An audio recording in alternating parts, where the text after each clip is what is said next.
और राष्ट्रपिता हज़रत इब्राहिम लेटे हुए हैं। इसी समय वह एक सपना देखते हैं कि कोई उन्हें कह रहा है, हे इब्राहिम, तुम कुर्बानी करो। हजरत इब्राहिम इस स्वप्न को देखकर जाग जाते हैं। अगली सुबह उन्होंने 100 ऊंट अल्लाह की राह में कुर्बानी कर दी। अगले दिन जब वह फिर से लेटे हुए थे, वही दिव्य संदेश फिर से गूंजता है, हे इब्राहिम, तुम अल्लाह की राह में कुर्बानी करो। अगली सुबह हजरत इब्राहिम ने फिर से 100 ऊंट कुर्बानी कर दिए, लेकिन ऐसा प्रतीत होता है कि अल्लाह रब्बुल आलमीन के दरबार में उनकी ये कुर्बानी कबूल नहीं हुई। फिर अगले दिन जब हजरत इब्राहिम फिर से लेटे हुए थे, तो वही दिव्य संदेश फिर से आया, हे इब्राहिम, तुम अल्लाह की राह में अपनी सबसे प्रिय वस्तु की कुर्बानी करो। अगली सुबह हजरत इब्राहिम सोचने लगे, मैंने 2 दिन में 200 ऊंट अल्लाह की राह में कुर्बानी कर दिए, लेकिन क्या अल्लाह ने मेरी ये कुर्बानी कबूल नहीं की? तो फिर अल्लाह रब्बुल आलमीन मुझसे क्या चाहते? बहुत सोचने के बाद इब्राहिम इब्राहिम ने देखा, अल्लाह रब्बुल आलमीन ने मुझे स्वप्न में कहा था, हे इब्राहिम, तुम अपने जीवन की सबसे प्रिय वस्तु को मेरी राह में कुर्बानी करो। इस दुनिया में मेरी सबसे प्रिय वस्तु मेरा पुत्र इस्माइल है। हजरत इब्राहिम की उम्र 86 वर्ष थी जब हजरत इस्माइल उनके घर में पैदा हुए थे, और ये पुत्र हजरत इब्राहिम का सबसे प्यारा पुत्र था, क्योंकि इस वृद्धावस्था में उन्हें यह संतान प्राप्त हुई थी, और यह संतान उनकी वंश परंपरा को आगे बढ़ाने का साधन थी। लेकिन जब अल्लाह रब्बुल आलमीन ने उन्हें अपने प्यारे पुत्र की कुर्बानी देने का आदेश दिया, तो इब्राहिम अलैहिस्सलाम ने मन में दृढ़ संकल्प किया और कहा, यदि यही महान अल्लाह रब्बुल आलमीन का आदेश है, इस्माइल को उनकी राह में कुर्बानी करना होगा, तो मैं पीछे नहीं हटूंगा। अल्लाह की मोहब्बत और प्यार पाने के मार्ग में दुनिया की कोई भी चीज मेरी राह में रुकावट नहीं बन सकती। इसके बाद हजरत इब्राहिम ने अपने एकमात्र पुत्र इस्माइल को अल्लाह की राह में कुर्बानी करने का दृढ़ संकल्प किया। जैसे ही यह विचार आया, इब्राहिम इस्लाम ने अपने पुत्र इस्माइल को बुलाया और कहा, ओ पुत्र, तुम स्नान करो और सुंदर वस्त्र पहनकर तैयार हो जाओ, मैं तुम्हें एक दावत में ले जाऊंगा। बच्चा इस्माइल बचपन से ही बिना रिश्तेदारों और पिता की मोहब्बत के पले बड़े थे। बचपन में उनके पिता उनके साथ नहीं थे। जब इस्माइल अलैहिस्सलाम ने सुना कि उनके पिता उन्हें एक जगह दावत में ले जाएंगे, तो उनके मन में खुशी की लहर दौड़ गई। तब उन्होंने अपनी माता हाजरा के पास जाकर कहा, अम्मी, आपने सुना, अब्बाजान मुझे कह रहे हैं कि वह मुझे एक जगह दावत खाने ले जाएंगे। अम्मी, आप जल्दी से मुझे स्नान करवा दें और अच्छे कपड़े पहनाकर तैयार कर दें। मैं अब्बाजान के साथ दावत में जाऊंगा, मुझे अब और सब्र नहीं हो रहा। तब बीबी हाजरा ने कहा, क्या सचमुच वह तुम्हें दावत में ले जाएंगे? हजरत इस्माइल इस्लाम ने कहा, आप उनसे पूछकर देखिए। इसके बाद बीबी हाजरा ने इब्राहिम इस्लाम से पूछा, ओ मेरे प्यारे पति, मैंने सुना है कि आप इस्माइल को लेकर दावत में जाएंगे। इब्राहिम इस्लाम ने कहा, पर हाजरा, तुमने ठीक सुना है, इस्माइल को स्नान करवाकर अच्छे कपड़ों में सजा दो, मैं उसे दावत में ले जाऊंगा। प्रिय दर्शकों, बहुत से लोग सोच सकते हैं कि हजरत इब्राहिम अल्लाह के नबी होकर बीबी हाजरा और इस्माइल के साथ झूठ बोल रहे थे, लेकिन वास्तव में राष्ट्रपिता इब्राहिम इस्लाम ने उनके साथ झूठ नहीं बोला।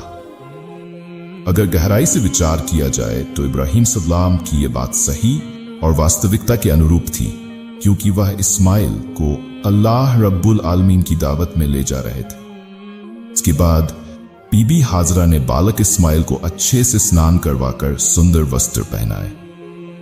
फिर उसे अपने पति के हाथों सौंपने से पहले कहा, ओ मेरे प्रिय पति, इस्माइल को मैंने बचपन से अब तक पाला पोसा है, लेकिन मैंने कभी भी उसे अपनी दृष्टि से दूर नहीं होने दिया। ओ मेरे प्रिय पति, आप हमेशा उसकी देखभाल करें, कभी भी उसे अपनी नजरों से दूर न होने दें।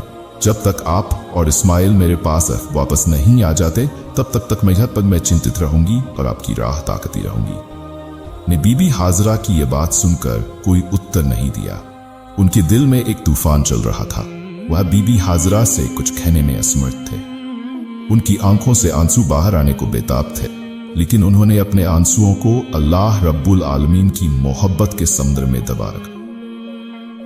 इसके बाद हजरत इब्राहीम अलैहिस्सलाम अपने बेटे इस्माइल को लेकर मिना पहाड़ की ओर चल पड़े।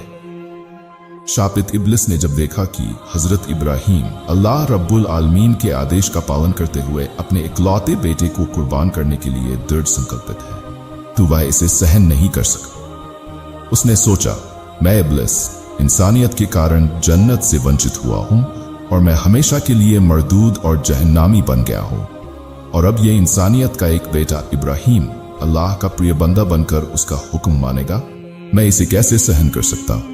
ये किसी भी तरह से होने नहीं दिया जा सकता। किसी भी कीमत पर इब्राहीम को इस काम से रोकना ही होगा। इसी उद्देश्य से इब्लिस अपनी साजिश को अमल में लाने के लिए सबसे पहले बीबी हाजरा के पास एक अच्छे इंसान के रूप में पहुंचा। इब्लिस ने बीबी हाजरा अलैहिस्सलाम से कहा, ओ हाजरा, क्या तुम जानती हो कि तुम्हारे पति इब्राहीम तुम्हारे बेटे को कहां ले जा रहे हैं? तब बीबी हाजरा ने जवाब दिया, क्यों, वह उसे एक दावत में ले जा रहे हैं। इब्लिस ने कहा, मैंने हमेशा सुना था कि औरतें बहुत सरल और भोली होती हैं और उन्हें किसी भी झूठ और धोखे से आसानी से मूर्ख बनाया जा सकता है। तुम्हारे पति ने तुम्हें धोखा दिया है। बीबी हाजरा ने तब उस अच्छे इंसान के रूप में दिखने वाले शैतान से कहा, तुम कैसी बातें कर रहे हो? मेरे पति अल्लाह के नबी हैं, वह मुझे कैसे धोखा दे सकते हैं? मैं तुम्हारी बातों पर विश्वास नहीं करती, और सच सच बताओ तुम कौन हो और मेरे पति के बारे में मेरे सामने गलत बातें क्यों कर रहे हो? तुम तुरंत यहां से चले जाओ। इब्लिस ने कहा, ओ हाजरा, अभी तो तुम बहुत गुस्से में बात कर रही हो, लेकिन कल जब तुम देखोगी कि इब्राहीम ने सच में अपने बेटे इस्माइल कुर्बान कर दिया है, तब देखना कि तुम्हारा गुस्सा कहां रहता है।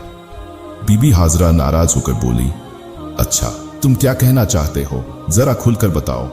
शैतान ने कहा, मैं तुम्हारे पास यही बात कहने आया हूं। बीबी हाजरा ने कहा, क्या तुम मुझे समझा सकते हो? इसमें क्या तर्क है कि एक पिता क्यों अपने निर्दोष इकलौते बेटे को ज़िबह कुर्बानी करेगा? शैतान ने कहा, ओ हाजरा, इब्राहीम बिना कारण इस्माइल को ज़िबह नहीं करेंगे। अल्लाह रब्बुल आलमीन ने उन्हें आदेश दिया है कि वह इस्माइल को उसकी राह में कुर्बान करे। इसलिए इब्राहीम तुम्हारे बेटे इस्माइल को ज़िबह करने के लिए मिना पहाड़ ले जा रहे हैं। अभी भी वक्त है, तुम जल्दी करो और इस्माइल को उसके हाथों से बचा लो, नहीं तो देखना इब्राहीम तुम्हारे बेटे इस्माइल को अल्लाह का हुक्म मानते हुए ज़िबह कर देंगे। बीबी हाजरा ने शैतान की बात सुनकर कहा, अगर अल्लाह रब्बुल आलमीन दुनिया के इतने सारे लोगों में से मेरे बेटे इस्माइल को अपनी राह में ज़िबह के लिए कबूल कर ले, तो इससे बड़ा सौभाग्य मेरे लिए और क्या हो सकता है। न सिर्फ एक इस्माइल, अगर अल्लाह रब्बुल आलमीन मुझे हजारों बच्चे देते और उन हजारों बच्चों को अपनी राह में कुर्बान करने का हुक्म देते, तो मैं खुशी खुशी सभी को अल्लाह की राह में अर्पित कर देती। मैंने समझ लिया है कि तुम मरदूत हो, तुम इब्लीस हो और तुम मुझे धोखा देने और भटकाने के लिए यहाँ आए हो। मैं तुम्हारे खिलाफ अल्लाह की पनाह मांगती हूँ। आउज़ु बिल्लाहि मिनाश शैतानिर रजीम, ला हवला वला कुव्वता इल्ला बिल्लाहिल अलील अज़ीम। ए इब्लीस, तुम अभी मेरी आंखों के सामने से दूर हो जाओ। बीबी हाजरा की इस गुस्सैल बात को सुनकर इब्लीस वहां से टिक नहीं सका और एक पागल कुत्ते की तरह दुम दबाकर भाग गया। जब इब्लीस ने देखा कि बीबी हाजरा को धोखा देने से कोई फायदा नहीं हुआ, तो उसने सोचा कि इस बार जाऊं और लड़के इस्माइल को आजमाऊं। हजरत इस्माइल अलैहिस्सलाम हजरत इब्राहीम अलैहिस्सलाम के पीछे पीछे चल रहे थे और वह उनके थोड़े ही पीछे थे। इब्लीस ने तब हाथ से इशारा करके इस्माइल अलैहिस्सलाम को बुलाया और इब्राहीम अलैहिस्सलाम से थोड़ा दूर ले गया। फिर उसने इस्माइल से कहा, ओ इस्माइल, क्या तुम जानते हो कि तुम्हारे पिता तुम्हें कहां ले जा रहे हैं? इस्माइल अलैहिस्सलाम ने कहा, क्यों, क्या वे मुझे दावत खाने ले जा रहे हैं? इब्लीस ने कहा, ओ बालक, तुम बहुत छोटे और मासूम हो, तुम्हारा दिल सादा है और भोला है, इसलिए तुम्हारे पिता ने तुम्हें दावत का झांसा देकर धोखा दिया है। इस्माइल अलैहिस्सलाम ने कहा, तुम कैसी बातें कर रहे हो? मेरे पिता मुझे धोखा क्यों देंगे? मैं उनका इकलौता बेटा हूं और इतने दिनों बाद वे मुझसे मिलने आए हैं। उन्हें धोखा देने का क्या मकसद हो सकता? इब्लीस ने कहा, ओ इस्माइल, जान लो कि तुम्हारे पिता तुम्हें दावत का झांसा देकर धोखे से ज़िबह करने के लिए ले जा रहे हैं। मिना पहाड़ पर जाकर वे तुम्हें ज़िबह कर देंगे। इस्माइल अलैहिस्सलाम ने कहा, क्या इसका कोई तर्क हो सकता है कि कोई पिता अपने इकलौते बेटे को बिना किसी कारण ज़िबह कर देगा? तब इब्लीस ने कहा, ओ इस्माइल, तुम्हारे पिता तुम्हें बिना कारण ज़िबह नहीं करेंगे। अल्लाह रब्बुल आलमीन ने उन्हें आदेश दिया है कि वे तुम्हें उसकी राह में कुर्बान करें। अल्लाह का आदेश मानने के लिए ही तुम्हारे पिता तुम्हें मिना पहाड़ पर ज़िबह करने के लिए ले जा रहे हैं। फिर इस्माइल अलैहिस्सलाम ने कहा, अगर अल्लाह रब्बुल आलमीन ने इस दुनिया के इतने सारे लोगों में से मुझे ही अपनी राह में ज़िबह के लिए कबूल किया है, तो इससे बड़ा कोई सौभाग्य नहीं हो सकता। मैं समझ गया हूं कि तुम इब्लीस हो। ओ इब्लीस, जान लो कि अगर अल्लाह रब्बुल आलमीन मुझे लाख करोड़ जान देते और उन लाख करोड़ जानों को भी अगर अल्लाह रब्बुल आलमीन अपनी राह में कुर्बान करने के लिए कबूल करते, तो मैं हर बार अल्लाह की राह में कुर्बान होने के लिए तैयार रहता। ओ इब्लीस, तुम अभी मेरे पास से दूर हो जाओ। मैं तुम्हारे खिलाफ अल्लाह की पनाह मांगता हूँ। औज़ु बिल्लाहि मिनश शैतानिर रजीम। इसके बाद हजरत इस्माइल अलैहिस्सलाम ने इब्लीस की ओर पत्थर फेंकने शुरू कर दिए। इस्माइल अलैहिस्सलाम की इस घटना की याद में आज तक हाजियों हज करने वाले द्वारा शैतान को पत्थर मारा जाता। फिर हजरत इब्राहीम अलैहिस्सलाम अपने बेटे इस्माइल को लेकर मिना के मैदान में पहुंचे। तफसीर रूहुल मानी में है कि इस्माइल अलैहिस्सलाम को ज़िबह करने से पहले हजरत इब्राहीम अलैहिस्सलाम ने उनसे एक सलाह करना चाहा। आगे हजरत इब्राहीम अलैहिस्सलाम ने कहा, हे पुत्र, मैंने सपना देखा है कि मैं तुम्हें ज़िबह कर रहा हूं। अब तुम्हारी क्या राय है, बताओ। तब इस्माइल अलैहिस्सलाम ने कहा, ए मेरे पिता, आप जो करने का इरादा कर चुके हैं वही करें। इंशाअल्लाह आप मुझे सब्र करने वालों में पाएंगे। हजरत इस्माइल अलैहिस्सलाम का ऐसा जवाब सुनकर हजरत इब्राहीम अलैहिस्सलाम बहुत खुश हुए। फिर इस्माइल अलैहिस्सलाम ने अपने पिता से कहा, हे अब्बा जान, आप मुझे ज़िबह करने से पहले मेरी कुछ विनती सुन लें। क्या आप मेरी ये इच्छाएं पूरी करेंगे? तब हजरत इब्राहीम अलैहिस्सलाम ने कहा, हे पुत्र, तुम अपनी विनतियां रख सकते हो, मैं उन्हें पूरा करने की पूरी कोशिश करूंगा। फिर हजरत इस्माइल अलैहिस्सलाम ने कहा, हे अब्बा जान, मुझे ज़िबह करने से पहले मेरे हाथ पैर अच्छे से बांध दें। देखा जाता है कि ज़िबह के समय जानवर अपने हाथ पैर पटकते हैं। इसी तरह अगर मेरी मौत हो गई तो ये मेरी गुस्ताखी होगी और मैं नहीं चाहता कि मरने से पहले अपने पिता के साथ गुस्ताखी करूं। इसलिए हे अब्बाजान, आप मेरी ये विनती पूरी करेंगे। दूसरी बात, जब आप मुझे ज़िबह करें तो अपनी आंखों को कपड़े से अच्छी तरह से बांध लें, क्योंकि ज़िबह के समय अगर आपकी नज़र मेरे चेहरे पर पड़ गई तो आपको मुझ पर दया आ सकती है, जिससे आपकी ज़िबह के काम में बाहा आ सकती। मेरे चेहरे के कारण आप अल्लाह रब्बुल आलमीन के आदेश का पालन करने में किसी रुकावट का सामना न करें। तीसरी मेरी विनती यह है कि ज़िबह के बाद जब आप घर पहुंचें तो मेरे खून से सने कपड़े मेरी दुखिनी माँ को सौंप दें और उन्हें मेरा सलाम कहें और कहें कि उनके इस बलिदान के बदले में हम एक साथ जन्नत में स्थापित हो सकते हैं। और उनसे ये भी कहें कि अल्लाह पाक ने हमें जो अपने आदेश का पालन करने की तौफीक दी है उसके लिए वह शुक्रिया अदा करें और मेरे लिए किसी भी तरह का दुख व्यक्त न करें। बेटी की बातें सुनकर हजरत इब्राहीम अलैहिस्सलाम बहुत संतुष्ट हुए। उन्होंने आस्तीने के नीचे पहले से ही एक रस्सी और कुछ चाकू छुपा कर रखे थे। फिर उन्होंने उसी आस्तीने से रस्सी निकालकर हजरत इस्माइल अलैहिस्सलाम के हाथ की तरह बांध दिए। फिर आस्तीने से एक कपड़ा निकालकर उनकी आंखों को बांध दिया। इसके बाद हजरत इब्राहीम अलैहिस्सलाम ने इस्माइल अलैहिस्सलाम को ज़िबह करने के लिए जमीन पर लिटा दिया। कौम के पिता हजरत इब्राहीम अलैहिस्सलाम अपने हाथ में चाकू ले तैयार, वह अपने इकलौते बेटे इस्माइल को ज़िबह करने के लिए तैयार है। अल्लाह का आदेश मानना चाहते और दृढ़ संकल्प कर चुके हैं कि अल्लाह का आदेश मानने से उन्हें दुनिया की कोई ताकत नहीं रोक सकती। पिता अपने पुत्र की गर्दन पर छुरी चलाने जा रहे, अल्लाह के प्यार में डूबे हुए। ये दृश्य देखकर आसमान और जमीन के फरिश्ते हैरान हो गए और वे अल्लाह की तस्बीह और पवित्रता का ऐलान कर रहे।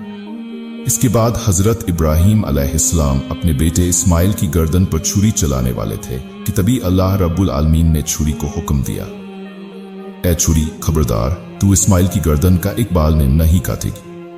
अगर तूने इस्माइल की गर्दन का एक बाल भी काटा तो तेरे लिए जहन्नम की आग तय कर दूंगा। हजरत इब्राहीम अलैहिस्सलाम ने बिस्मिल्लाह अल्लाहू अकबर कहकर बेटे की गर्दन पर छुरी चला दी, लेकिन छुरी ने पहले ही अल्लाह का हुक्म सुन लिया था और वह अल्लाह के डर से इस्माइल अलैहिस्सलाम की गर्दन का एक भी बाल नहीं काटी। इब्राहीम अलैहिस्सलाम बार बार इस्माइल अलैहिस्सलाम की गर्दन पर छुरी चला रहे थे, लेकिन किसी भी तरह उनका मकसद पूरा नहीं हो रहा था। तब हजरत इस्माइल अलैहिस्सलाम ने अपने पिता से कहा, अब्बाजान, शायद आप मेरे प्रति ममता के कारण छुरी को जोर से नहीं चला पा रहे हैं। ए अब्बाजान, आप अपनी पूरी ताकत से छुरी चलाए। अगर हम अल्लाह रब्बुल आलमीन के हुक्म का पालन करने में नाकाम होते हैं तो हमें दोनों को जवाब देना होगा। इस्माइल अलैहिस्सलाम की ये बात सुनकर हजरत इब्राहीम अलैहिस्सलाम ने अपनी पूरी ताकत से उनके गले पर छुरी चलाना शुरू कर दिया। फिर भी छुरी ने इस्माइल अलैहिस्सलाम का एक भी बाल नहीं काटा। काफी देर तक ऐसा करने के बाद हजरत इब्राहीम अलैहिस्सलाम पूरी तरह थक गए और उन्होंने गुस्से में आकर छुरी को जोर से दूर फेंक दिया। वह छुरी एक पत्थर से टकराई और पत्थर के 2 टुकड़े हो गए। इब्राहीम अलैहिस्सलाम की आंखें खुली तो देखा कि छुरी की मार से पत्थर के 2 टुकड़े हो गए हैं। इसके बाद उन्होंने फिर से छुरी उठाई और अल्लाह के नाम पर इसे फिर से हजरत इस्माइल अलैहिस्सलाम की गर्दन पर चलाने लगे। उसी समय अल्लाह रब्बुल आलमीन ने हजरत जिब्रील अलैहिस्सलाम को हुक्म दिया, ए जिब्रील, तुम जन्नत से एक मेरा लेकर जाओ और इस्माइल को हटाकर उसकी जगह पर वह जन्नती मेरा रख। हजरत जिब्रील अलैहिस्सलाम एक पल में जन्नत से एक मेरा लेकर आ गए। प्रिय दर्शकों, यहाँ एक बात ध्यान देने योग्य है कि असल में यह मेरा हजरत आदम अलैहिस्सलाम के नेक बेटे हाबील की कुर्बानी का मेरा था, जिसे अल्लाह रब्बुल आलमीन ने जन्नत में रखा था। हजरत जिब्रील अलैहिस्सलाम ने इस्माइल अलैहिस्सलाम को हटाकर उसकी जगह वह जन्नती मेरा रख दिया और उधर हजरत इब्राहीम अलैहिस्सलाम ने छुरी चला दी, साथ ही वह मेरा कुर्बान हो गया।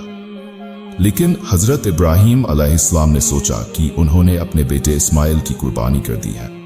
जैसे ही कुर्बानी खत्म हुई, हजरत इब्राहीम अलैहिस्सलाम ने अल्हम्दुलिल्लाह कहा और फिर अपनी आंखें खोली।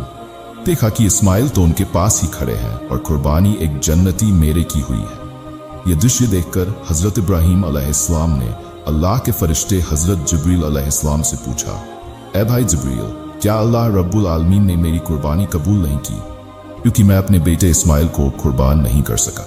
हजरत जिब्रील अलैहिस्सलाम ने कहा, ए इब्राहीम, अल्लाह ताला आपसे खुश है। आपने उनके हुक्म का पालन करने के लिए अपने बेटे को कुर्बान करने की कोशिश की और आपका बेटा भी अल्लाह के हुक्म का पालन करने के लिए खुद को कुर्बान करने के लिए तैयार था। अल्लाह आपके दोनों पर राजी हुए। उन्होंने आपकी परीक्षा ली थी और आप दोनों इस परीक्षा में सफल हुए।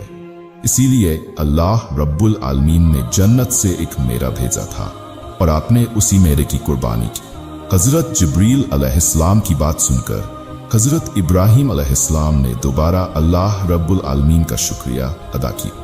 अल्लाह रब्बुल आलमीन ने इस्माइल अलैहिस्सलाम को कुर्बान करने की इस अंतिम स्थिति पर कुरान में जिक्र किया है। फिर जब उन्होंने दोनों ने अल्लाह की आज्ञा का पालन किया और इब्राहीम ने अपने बेटे को ज़ब्ह के लिए लिटा दिया, और उसी वक्त मैंने उसे पुकार कर कहा, ए इब्राहीम, तूने अपने सपने का हुक्म सच कर दिखाया और इस तरह मैं सच्चे लोगों को इनाम देता हूँ। निस्संदेह ये एक स्पष्ट परीक्षा थी और मैंने इसके बदले एक बड़ा जानवर ज़ब्ह किया और इसे बाद वालों के लिए यादगार बना दिया। इब्राहीम पर सलामती हो। इसी तरह मैं नेक लोगों को इनाम देता। सूरा साफ़ात। प्रिय दर्शकों, ये थी हजरत इब्राहीम अलैहिस्सलाम के हाथों उनके बेटे की कुर्बानी की कहानी। अल्लाह रब्बुल आलमीन हमारे लिए भी इब्राहीम अलैहिस्सलाम की तरह अपने प्यार और मोहब्बत से कुछ सीखने की तौफीक अता फरमाए।